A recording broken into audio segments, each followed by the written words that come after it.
I had to become sick. God made me sick, and I couldn't run. I couldn't push anymore. So I had a lot of time to think about my life. And I never reflected back. Through reflections where you find peace. I never reflected back on that shit. I never reflected back on where I came from and where I'm at now and all the things I overcame. You have to slow your life down enough to respect what you've done for yourself. All the things you overcome. So to find peace, you need reflection. You need a lot of reflection to go back through and respect the journey. So through there, you find your peace. Now, to go back to the suffering part of life after you find peace, it's important because why? You can't ever think that you've arrived. There must always be growth. Like right now, I'm talking about the black and white issue, gay and lesbian, whatever the fuck you're dealing with issue. There's so much growth in that. There's so much growth in going back to school, going back to get more education, learning another culture, learning. It's just about constantly immersing yourself in something that you're just not comfortable with. It's not about running a lot of miles. It's not about, going back to these hard, like crucibles of like doing all these different challenges physically. A lot of the hardest challenges in the world are mental challenges of trying to be a better person. Like for instance, man, I talked to this guy the other day, man, just to bring up another race issue. He's like, hey man, like I gotta be honest with you, man. Like I was born hating black people. And he goes, hey, are you able to take this conversation? I go, yeah, what's up, man? He goes, you're my mentor. And I have to tell you this, man, because I grew up calling black people. And he goes, and he looked at me, he goes, I hope that you don't hate me now. I go, you know how much fucking courage it took for you? I go, motherfucker, I respect you more now than fucking ever. I don't know who the fuck you are, but now I respect you. Yeah. Because if you walk up to me and tell me this, that I'm your mentor, and then almost start crying to me, because for 30 years of your life, you made black jokes, called black people out of their name, called them niggas. Now you're talking to a black man who was called more times than I can count. You're telling me that, please don't hate me now, but you are now my mentor. That's growth. That's the suffering. That's part of the maturing in life that I'm talking about. So that's the going back and trying to always fix yourself. You're not always fixed. Through finding peace, you're proud of yourself. It doesn't mean that you're totally fixed and you're all good and everything is great and now I've arrived and I can be comfortable. No, man, it means that you're proud of yourself. But in being proud of yourself, take that time to say, okay, man, but I'm still fucked up in a lot of fucking areas. And that's that going back and constantly going back through that and fixing yourself. I came home and I had a chocolate milkshake. I sat down and I gave up. I said, this ain't gonna happen, man. I could lose 106 pounds and I can't even go a quarter of a mile. I started being able to take negative shit and be happy. And this whole, I say what if a lot, it sounds corny and it sounds weak, but it's true. One of the recruiters said there's not many black Navy SEALs. Matter of fact, I was the 36th African-American SEAL in history. It's in over 70 years. Because the water, right. People get mad at me. It's true, just get over it. And so I was like, man, what story would it be if my fat, dumb, lying to be friends with people, insecure ass can overcome this? And that what if mentality, like that dreamer mentality just would always fuel me. It would just fuel me, man, what if I can be a SEAL, man? What if I can go from running a quarter of a mile, now I run 205 miles. What if I can go, what if I can go, and what if, how would that feel if I'm graduating? Because I'll never forget at the graduation thing I was talking about, 224, like the video I sat down and watched. This commanding officer stood up and he said to the graduation, guys who are graduating buds, like 18 of them, he said, we live in a society where mediocrity is often rewarded. And he went on to say something about these men detest mediocrity. And I wanted to be a man that detests mediocrity. It got me in a lot of trouble in the SEAL teams and going forward in my life because I started looking down on people for not going hard as and And I started to create different things, but that's for a different day. But I just believed that, my whole mind changed. That is a problem that a lot of people who work hard do have. You get angry at people who don't work hard to the point where you want to insult them. You want to smack them. And it's really because you're scared of seeing that in yourself. Yeah, that's probably the truth. That's probably the truth. So I guess a lot of times in my life, I would see people, and it probably was a direct reflection of who I was. And I would get mad at them, but in reflection, it's probably just getting mad at myself. Yeah, that's for me, 100%. When I see people that are half-assing things, I get terrified of seeing that in myself, and I get mad at them. Right. And it's not a good way to handle it. No. But it's natural because you're just terrified of seeing that trait. Right, and it cost me. So you come back, you do the quarter mile, right? You walk back home. How do you regroup? So what I did, I sat down there and I put Rocky in. I got my milkshake, put Rocky. I said, you know what? I was big time in Rocky and Platoon. Why Platoon? I love to see people who were getting beat down, and there's scenes. There's scenes that just drove me, and people in my Hell Weeks, I was in 3 of them, they'd always hear me singing these songs, humming these songs in torturous situations. When everybody's quitting this code, I would be somewhere gone, somewhere dark as shit. There's a scene in Platoon when Barnes shoots Elias, and they think Elias is dead, and the choppers are taking off, and Charlie Sheen's asking, Tom Berenger, where's Elias? Where's Elias? William Dafoe. Oh, I found him back there dead somewhere. And through the woods, the Viet Cong is chasing Elias through the woods, and they're shooting him in his back. And all he wants to do is get to the chopper. He's getting shot in his back. He's getting up. He's getting shot in his back. He's getting up. And you see this guy just fighting.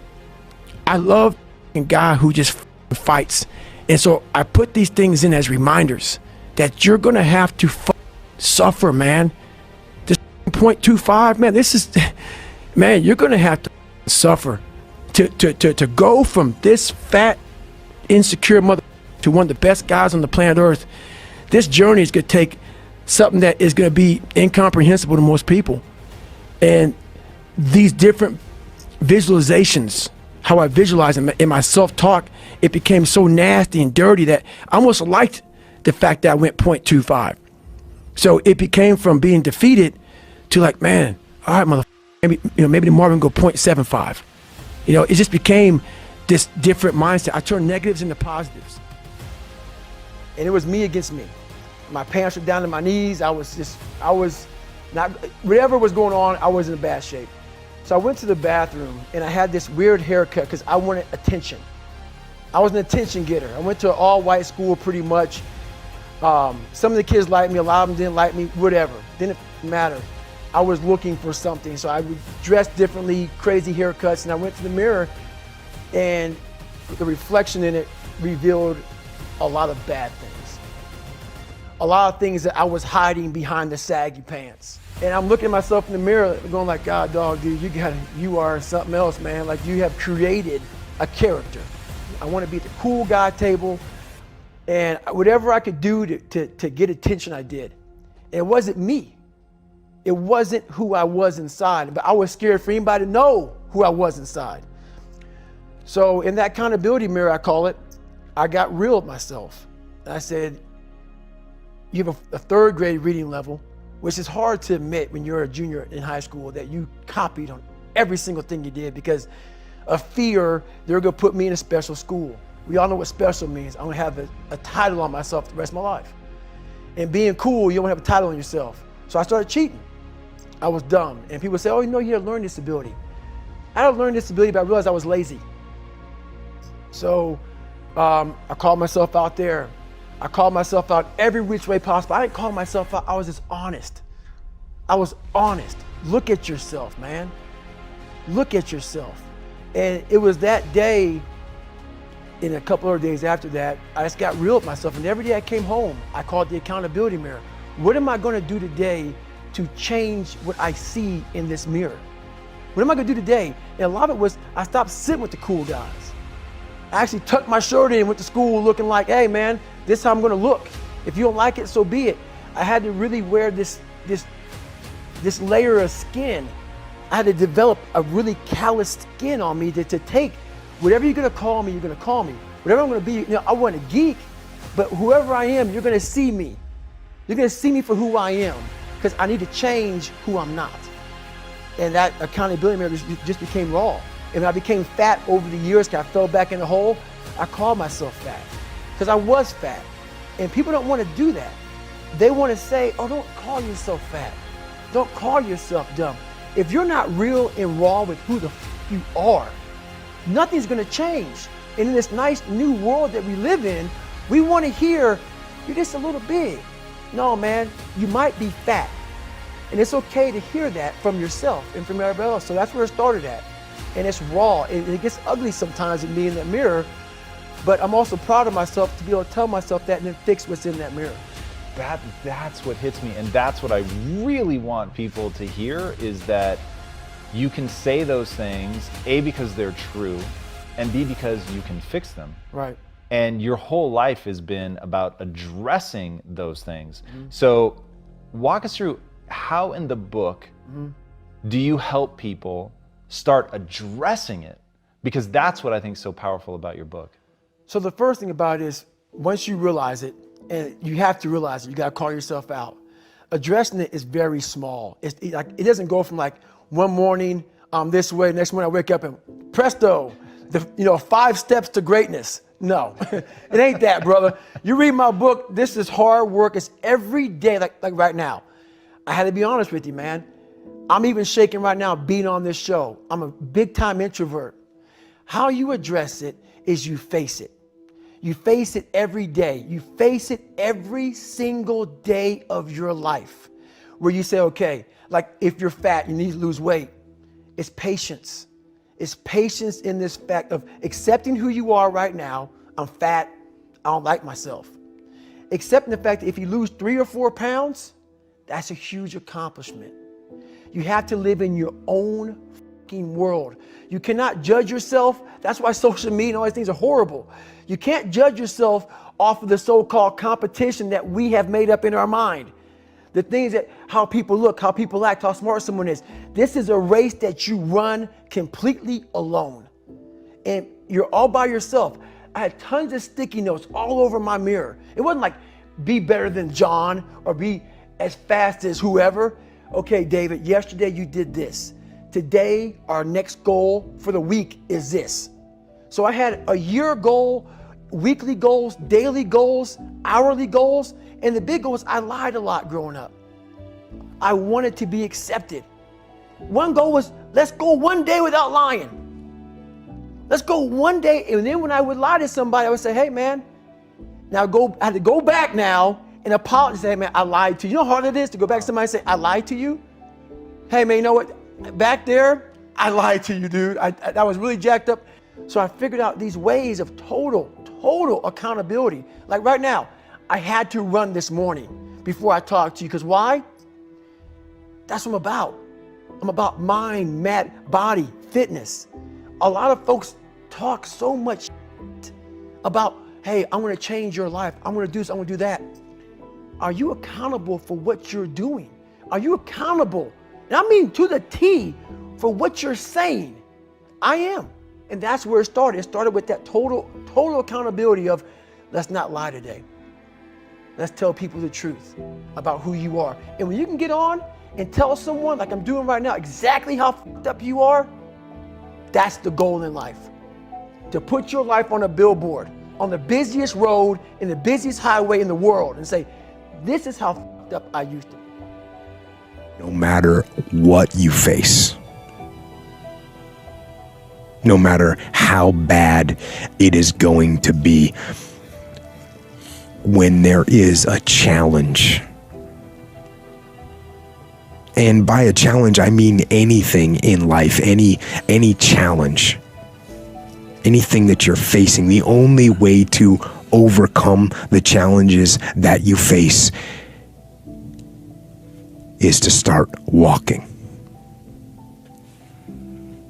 Take that step every day, no matter what you are facing. Get up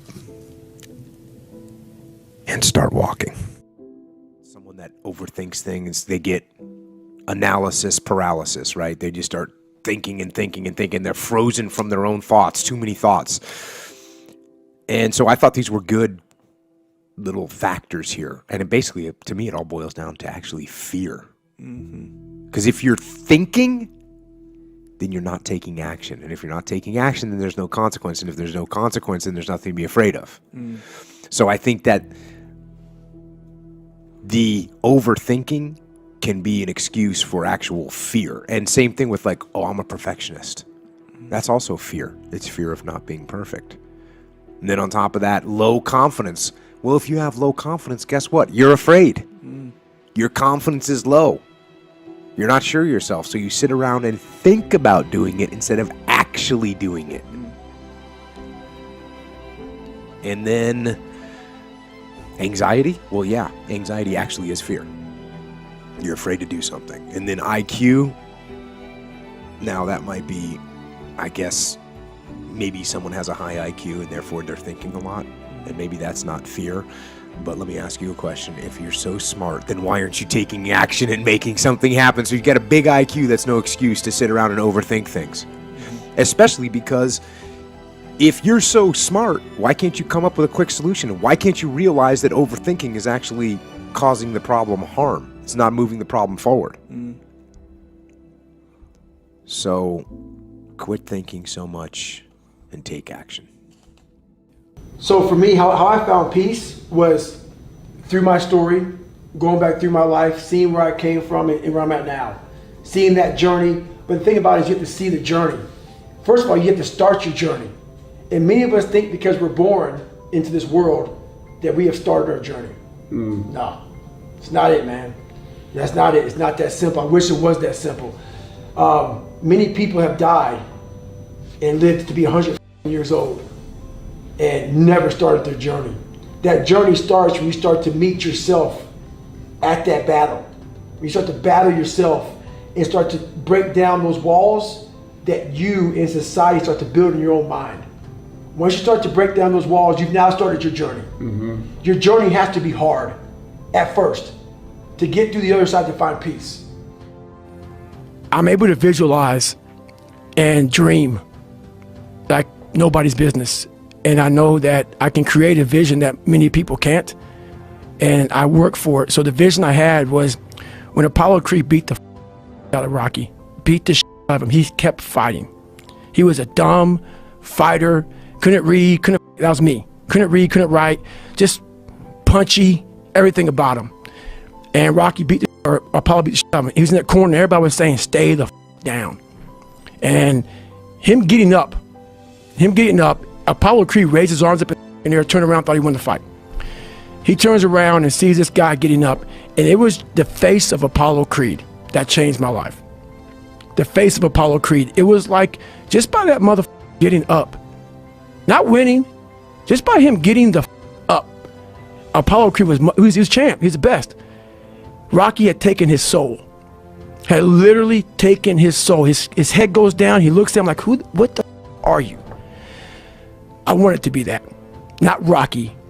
I wanted to be the guy that people looked at. I don't care if you like me or didn't like, I don't care. But said, this motherfucker's gonna keep coming after whatever the is in front of him. I wanted that. I wanted that worse than anything in the world. So that is, I kept picturing me falling down and getting up, and every motherfucker that called me, I was dumb. Even myself, I wanted to feel something besides defeat. I wanted to just go the distance. And that going the distance pushed me to a point of where now I go way past the distance. How do I deal with setbacks, failures, delays, defeat, or other disasters? I actually have a fairly simple way of dealing with these situations. It is actually one word to deal with all those situations.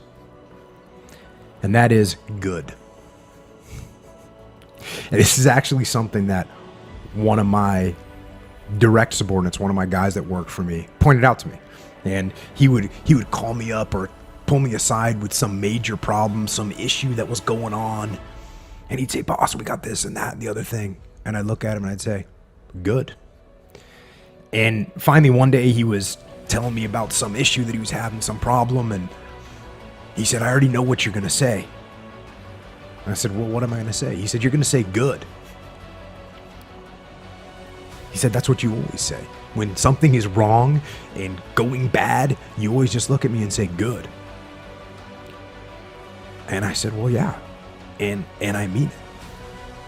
And that is how I feel. When things are going bad, there's going to be some good that's going to come from it. And, mission got canceled? Good. We can focus on another one. Didn't get the new high-speed gear we wanted? Good. We can keep it simple. Didn't get promoted? Good. More time to get better. Didn't get funded? Good. We own more of the company. Didn't get the job you wanted? Good. You can get more experience and build a better resume. Got injured? Got injured. Sprained my ankle? Good. Needed a break from training. Got tapped out? Good. It's better to tap in training than to tap out on the street. Got beat? Good. You learned. Unexpected problems? Good.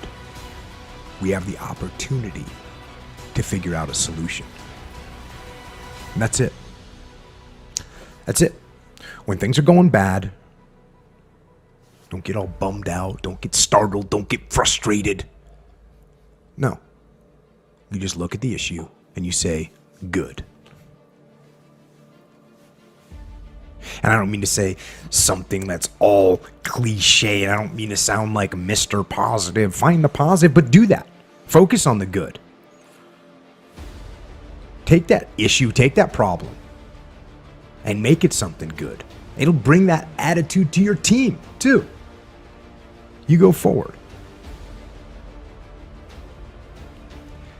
And lastly, like to close this out, if you can say the word good, guess what? It means you're still alive. It means you're still breathing. And if you're still breathing, well then hell, you still got some fight left in you.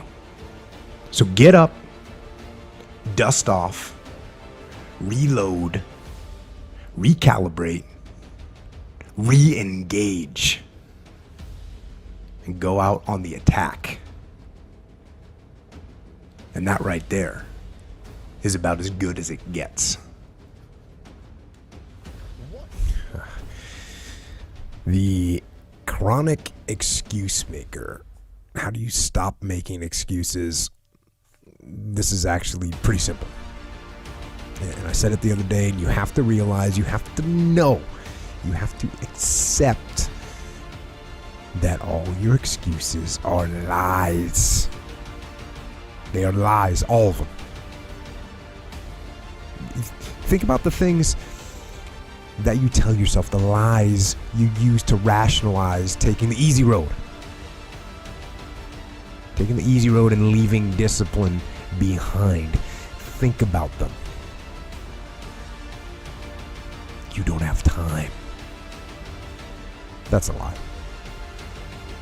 You don't have support. That's a lie. You don't have the equipment or the gear. Lies. You don't know the best way. Who cares? That's a lie. Or you're too old or you're too young. Of course you're too old or too young. Lie. And there's you're too busy. Sure you are. That's a lie. And you're too tired or you're too sore or you're just plain not feeling it. Lies, lies, lies. And the list goes on and on and on. And it doesn't stop if you don't make it stop. So recognize recognize the excuses are not valid. They aren't. They're trumped up. They're conjured up. They're fabricated. They're lies. And how do you stop the lies? You stop the lies with the truth. The truth. The truth will set you free. The truth will stand, and the truth will deliver you from procrastination and laziness and the downward spiral that comes with a lack of discipline. So don't believe the lies, believe the truth. And the truth is, you have time. You have the skill, you have the knowledge and the support and the willpower and the discipline to get it done. So cast out the lies, burn them down, and listen to the truth. Then live the truth and go out and get it done. What are your goals? Are you going into the future by using your faith before you actually get what you want? Before you reach that goal, you have to live it in the future and take every step that you need to take to get to that dream. You're not waiting to reach that goal. That goal is waiting on you. We are the creators. We are the innovators. God has given you dominion over the earth. What are you doing with the power He's given you? Don't wait for anybody else. People will try to tell you what you can, what you can't do. But it's all in your hands. So I'm asking you today, where do you see yourself? What are you doing to get there? What type of leader are you becoming? Who's willing to follow you?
We'll be right back.